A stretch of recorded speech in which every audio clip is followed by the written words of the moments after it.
Hello folks, I'm here in my front yard and just wanted to do a little garden update of my whole garden on the first day of fall.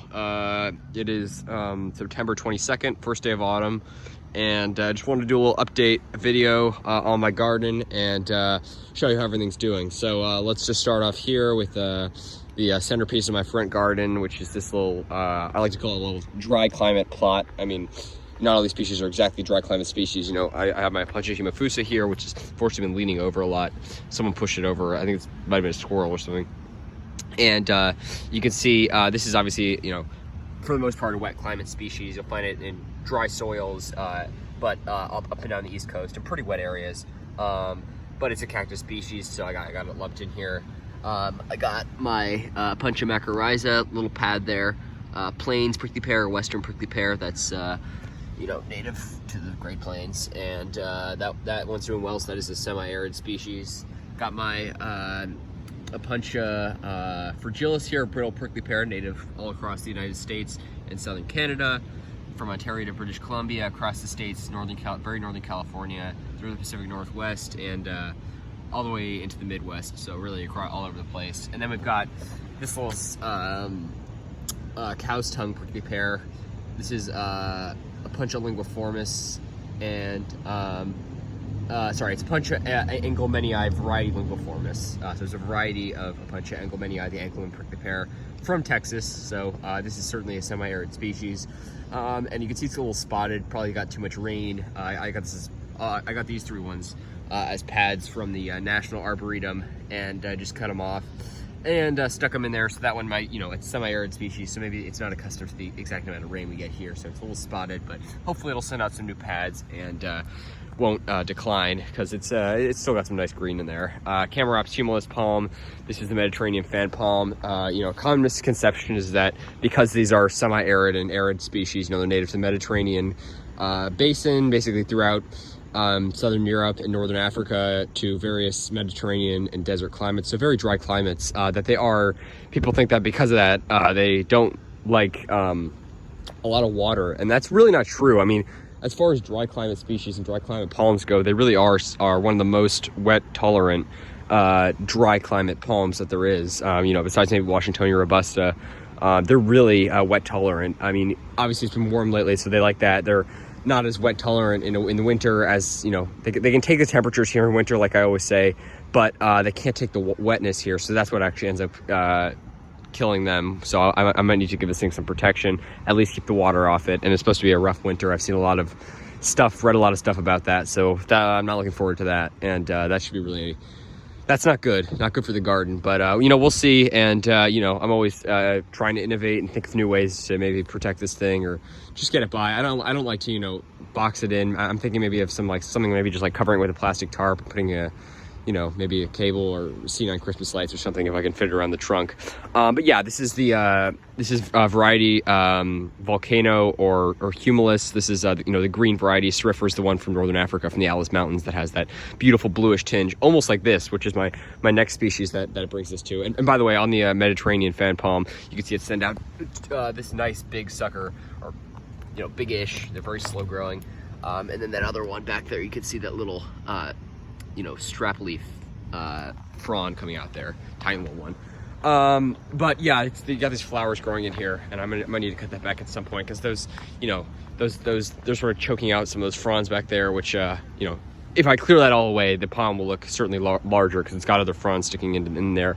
But yeah, this is my eucalyptus cinerea. This is the silver dollar, and this thing has grown like weeds. I mean, you know, standing up here where I'm standing above it, this thing, I mean, it's really quite tall. It's well over 4 feet, nearing on 5 feet certainly. When I got it, it was about that big. So I don't know, 6 inches, 4 inches. It's probably actually, yeah, it's probably like 4 or 5 inches, and that was only like, what, 4 months ago or so. So this thing, you know, I mean, I'm the cold winter is not good, because, you know, they can get damaged here in a bad winter, but I'm just hoping and praying that it won't be too cold, because I'm not planning on protecting this thing. And it can suffer dieback all the way down to the ground, and because there's all these offshoots, the thing that's super cool about eucalyptus generally is, you know, this one's more hardy, is that it'll send out new offshoots. Even in a really bad winter where it'll be killed down to the ground, it will send out new offshoots, which I think is super neat.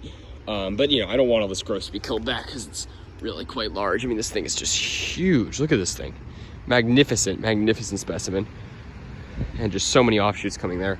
And so, yeah, this is my dry climate bed in the front here. And, yeah, I'll keep you guys updated on this. And just everything's doing well here, despite the disturbance, as you've seen, from some pesky rodents or something, maybe squirrels, that went in here and disturbed the garden. Everything's doing well, so yeah. Next up, we got this little, well, my sago palm here. First of all, this thing, you know, flushed out 2 pairs of fronds after getting some damage this winter. Saw down to probably 22 Fahrenheit, so that's pretty cold for a sago. And the thing got some damage. We cut off all the fronds, and it's grown back, flushed out 2 nice layers like it had before. So this thing's a champion. I've got, oh, I don't even know where it is. There was like another sago. I think I tossed it. Yeah, my other sago palm, which I got from this guy, it was already dead then, and he just said I could take it because he has like this, you know, he has various sago palms, and he just had one on the ground, said I could take it. It never grew back. It was already dead at that point. But this thing has done well. Look at this thing. So this is literally like completely unnoticeable, but it's something that got chewed maybe by some squirrels or something. It was a sable miner seedling from my friend NJ Palms. This is a New Jersey grown sable miner seedling, and unlike my other sable miners, I actually know where this is from, thankfully. So this is a hardy ecotype, grown from New Jersey seed, and this thing has done well, and it's resurrected itself. These palms are extremely tough. They can be completely desiccated, and they will grow back. I mean, it's just insane. So yeah, hopefully maybe one day, if this thing continues you know, incredibly slowly, maybe we'll have a nice sable miner bush in front there, but that'd be super cool. But yeah. All right, next we have a much larger sable miner, which you can see here. And it's sort of, you know, getting a little bit choked out here, but these things are tough, so it can definitely take it. But yeah, this is my sable miner here, growing by various ground cover. I don't know what species this is. But yeah, just sort of plopped it in there. Maybe I'll move it at some point, but you know, I think it's a good spot. I mean, I'm just sort of need to clear some of that stuff away from under it, and it's sort of like a weed. It grows everywhere with this ground cover. But yeah, this thing's done well. You can see this little root which develops. Basically, the roots push that up. It's a little tap root, and it happens when they're like in a pot, because this was in a pot for a while. So yeah, that's like a tap root is what it's called. But yeah, I didn't even realize it, because all these are like 2-pronged fronds. It's actually put out its first mature frond. Look at this. It's got like at least 4 prongs, and that is super neat. I can't wait to see this thing, you know, fully emerge, and I will definitely make a video on that, because that is super cool. This is putting out its first real mature frond. So beautiful sable miner. That thing's done really well. My needle palm here also done really well actually. I had some browning. I hadn't watered it at all, and they do like a lot of water, but it's come back nicely. Put out this new frond. This frond's opened up recently. It's been a pretty voracious grower, grown pretty fast. It's actually put out this new sucker since I got it, and it's got these 2 other nice big suckers here, nice and green. And just, I mean, these palms are obviously bulletproof here. I don't, you know, no matter how cold the winter is, my other palms might get damaged. This thing never, absolutely never. I've never heard of a needle palm getting damaged here. They're just super tough. So yeah, this is Rapidophyllum hystrix, and needle palm, hardiest palm in the world. Fully hardy here, and hardy basically up to New York City. So it's basically hardy to zone 6A, I believe. And these are both growing in you know, partial to full shade. I mean, partial shade under these beautiful eastern hemlocks here, Tsuga canadensis. These are native species. Got mountain laurel here. Unfortunately, I don't know if it's because of the generators or what, but a lot of these have died recently, which is really sad to see. Like half of this thing has died. This is, yeah, mountain laurel, beautiful native evergreen, which you'll see growing along streams and on hillsides, really beautiful. And then next up, we've got my lady palm here. I was gonna make a video on when I do this, but I just want to let you guys know now. I am actually gonna bring this thing inside in the winter. I was gonna sort of do an experiment, because you may remember I saw a video of one that had been outside for a while, and I thought, oh, that's super cool. It was not a video. It was a picture of one that had survived the winter in Occoquan, Virginia, which is in the DC area, basically the same zone as here. And the main trunks had died, but it was actually coming back from suckers completely unprotected in the DC area. I thought that was pretty insane, but a cold winter certainly will kill it. And I don't want the whole trunks to die. You know, I want to save it for what maybe one day when I move to a warmer climate, and or just, you know, for now as a I just want to have it as you know, an indoor palm because it's a great indoor palm, and they're very shade tolerant. And it's amazing because I didn't water my needle palm at all. That thing was browning a little bit. This thing I didn't water at all either. And you know, they're very wet loving palms, but this thing just, they're pretty drought tolerant too. You'll see them in LA a lot. They don't actually require a ton of water. I didn't water mine at all, and it just thrives. It's crazy. I mean, completely green. There's no brown fronds in there at all. Got this next up, got this little prickly pear pads. This is a new immature pad which grew off of one of my prickly pears. It's kind of weird shaped. This isn't a Puncha humifusa. This is an Eastern prickly pear, so it ended up falling off of the pad it was growing off of, so I just stuck it back in the ground there. And then there's another one here. Oh, where is it? There was another one here, unless it's been uprooted. Huh, that's kind of weird. Huh, supposedly there was an Eastern prickly pear pad here. Where is it? Huh, great mystery, huh? I do not know where that is. I'll come back here and look around, but yeah, there was an Eastern prickly pear pad under there. I don't know what happened to it. That's kind of weird. Anyways, sorry, this is kind of a long video. But yeah, this is the back garden, and bottom line is everything's doing well, and should go into winter with a nice strong, they're all pretty well established.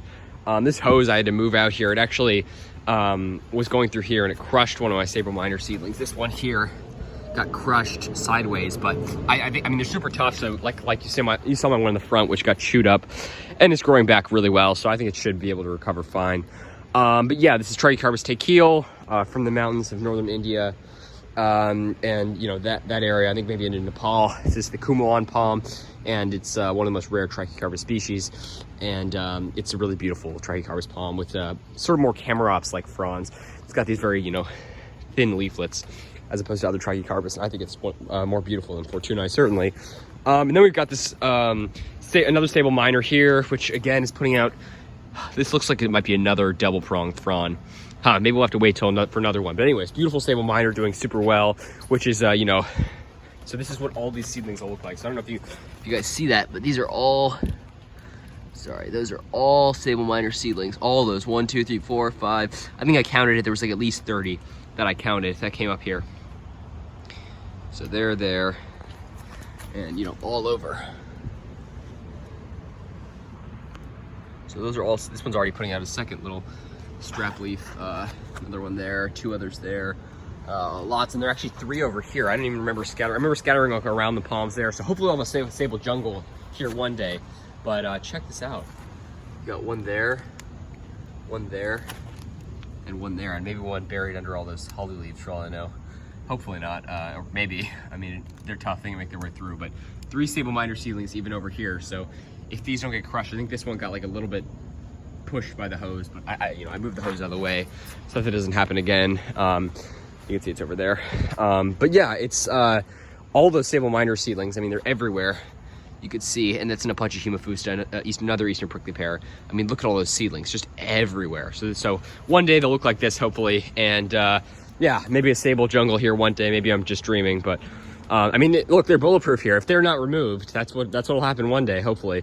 I've got my Trichycarbus Fortunae here, which you can see it's got these nice, classic Trichycarbus Fortunae fronds already. And this one is the only one that's actually been here since winter. This thing actually, I planted it like in mid-December because I got it as a birthday gift, which was a terrible idea because I planted 2 of them and one of them actually died. They are marginal here, but it was a mild enough winter for them. It's just I planted it in mid-December, so that's for my birthday, so I had like no time to, for them to get established. But this thing suffered a bit of damage. The other one probably would have made it back too, except I chopped the trunk in half to try to regenerate new growth because that spear pole. A bad idea. It was right where that one is now. But yeah, this is the only palm here that actually made it through winter, except for these seeds. I actually scattered these seeds around in winter, and they made it through and then germinated probably sometime in late winter. And then early spring. But yeah, this is Trichycarbus Fortunae, and you see it's put out a lot of nice new fronds. And this thing, like I said, made it through last winter. This is a tough trachea. And then this is a Wagnerianus, which is actually bigger than my Fortunae, which I got all 3 of these from Pungo Palms and several of the others out there, Needle Palm, other Sable Minor. I got a lot of my palms from there, which is a nursery in Virginia Beach. Definitely check it out if you're there. Anyways, you can see it actually, I bought it, and unlike the Fortunae here, it actually has these like sort of immature, weird fronds. I mean, the fronds look really weird and immature, but finally it's actually begun putting out, you know, semi-mature. I mean, you know, they're not huge, but these nice, actually mature looking fronds.